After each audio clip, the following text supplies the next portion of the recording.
नमस्कार नमस्कार दोस्तों। आइए हम लोग डिस्कस करते हैं अपनी मोस्ट इंपॉर्टेंट क्वेश्चन सीरीज का अगला क्वेश्चन, जो कि आपको डेफिनेशन आर्बिट्रेशन का लिखने को आ जाए तब भी लिखोगे आप। नेचर, स्कोप, इंपॉर्टेंस, ये सारा एक क्वेश्चन में हम डिस्कस करते हैं। एकदम कीवर्ड्स, की पॉइंट्स हम डिस्कस करेंगे। ठीक है, प्लीज आपसे रिक्वेस्ट है, आने वाले वीडियो का लाभ उठाने के लिए आप प्लीज सब्सक्राइब तो जरूर कर दीजिए, जरूर कर दीजिए। ठीक है, प्लीज सब्सक्राइब कर दीजिए। ठीक है, और आइए हम लोग डिस्कस करते हैं। डेफिनेशन ऑफ आर्बिट्रेशन हमने पहले भी डिस्कस किया है कि ये under section 2 sub clause 1 sub clause A में मेंशन किया गया है। Arbitration is a form of alternative dispute resolution. ठीक है, अल्टरनेटिव जिसे एडीआर भी बोलते हैं शॉर्ट में, अल्टरनेटिव डिस्प्यूट रिजोल्यूशन का ही एक रूप है arbitration. Where parties to a dispute agree to submit their conflict. ठीक है, जो उनके कॉन्फ्लिक्ट होती है, जो उनका विवाद होता है दोनों पक्षों के बीच में, उनको आपस में सहमत होकर के, ठीक है, थर्ड पार्टी को सौंपती है अपना केस, जिसे आर्बिट्रेटर बोला जाता है। ठीक है, whose decision the award is legally binding and enforceable. दोनों पे ही बाइंडिंग होता है, तो उनका जो डिसीजन आता है, अवार्ड उसे बोलते हैं। उस डिसीजन या अवार्ड को दोनों पक्षों पर बाइंडिंग होगा और इनफोर्सिएबल होगा। ठीक है, दोनों पे ही मान्य होगा। Next, nature of arbitration, section 7 note कर लीजिए भैया, सेक्शन 7 नेचर ऑफ आर्बिट्रेशन। अब इसमें पॉइंट वाइज हमने 5 पॉइंट्स लिखे हैं, आइए वन बाय वन डिस्कस करते हैं। कंसेंसुअल, सहसंवेदी, हिंदी वालों के लिए हमने लिख रखा है सहसंवेदी। It arises from an agreement between parties. ठीक है, जब दोनों पार्टियों के बीच में इस तरह की सहमति निकलती है, ठीक है, जो सहसंवेदी, जैसे एक दूसरे जो हमारे अंदर है वही भावना दूसरे के अंदर आ जाए, that is known as a consensual.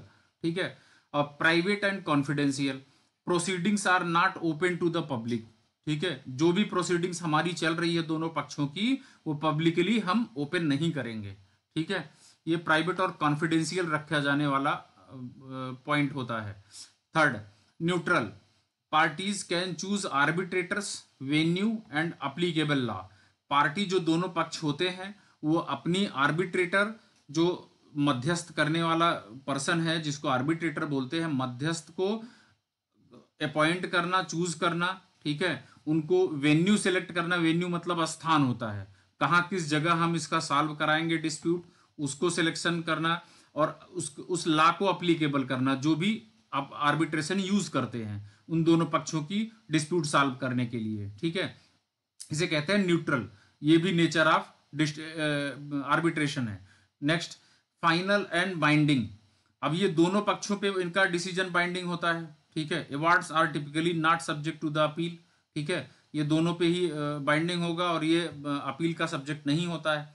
Next, procedural flexibility. अब इसमें क्या क्या प्रोसीजरल फ्लेक्सिबिलिटी है, क्या क्या इसमें लचीलापन है, वो देखते हैं।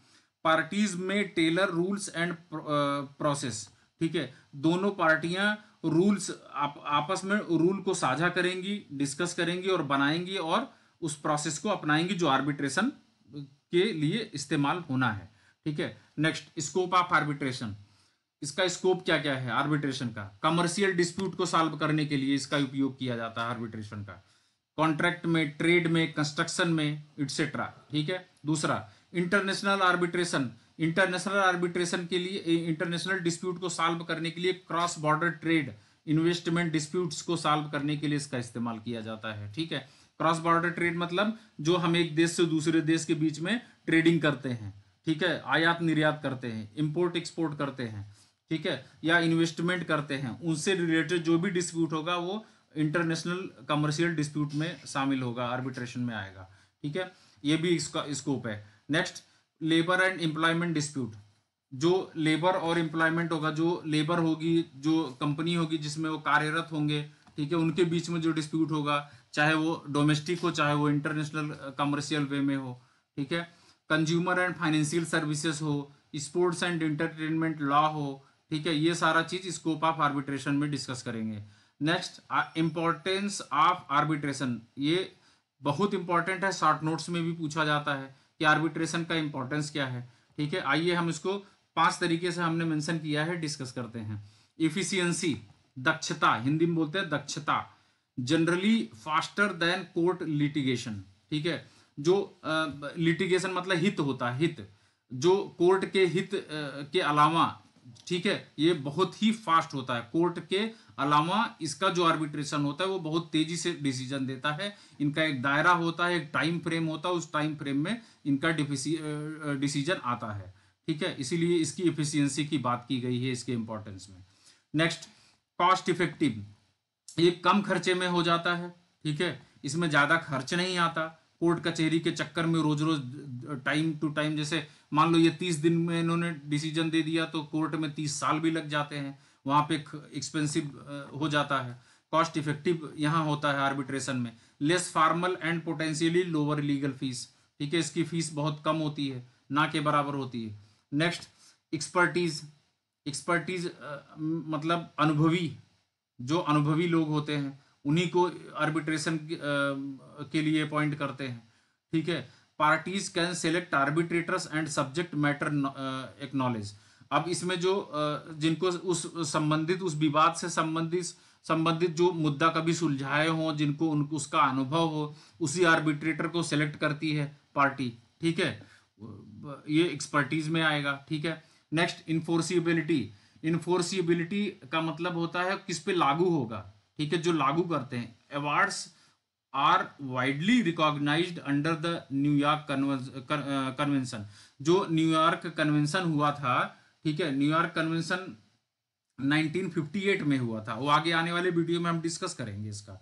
जो इनका 1958 में न्यूयॉर्क कन्वेंशन हुआ था, उसके आधार पे इस अवार्ड्स को रिकॉग्नाइज किया गया, उसी के आधार पे इन्फोर्स किया गया इसको।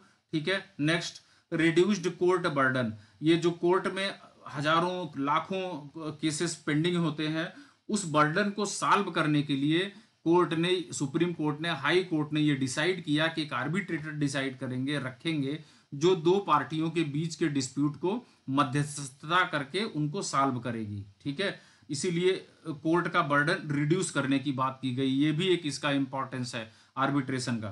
ठीक है, हेल्प्स डीकंजेस्ट जुडिशियल सिस्टम। समझ गए? और आप बने रहिए हमारे साथ, नेक्स्ट वीडियो में हम लोग डिस्कस करते हैं। प्लीज़ भैया, आपसे बार बार हम रिक्वेस्ट करते हैं, प्लीज़ आप लोग सब्सक्राइब जरूर कर दीजिए। आपको पसंद आया है तो आप लाइक करके जाइएगा। ठीक है, मिलते हैं नेक्स्ट वीडियो में। Thank you so much.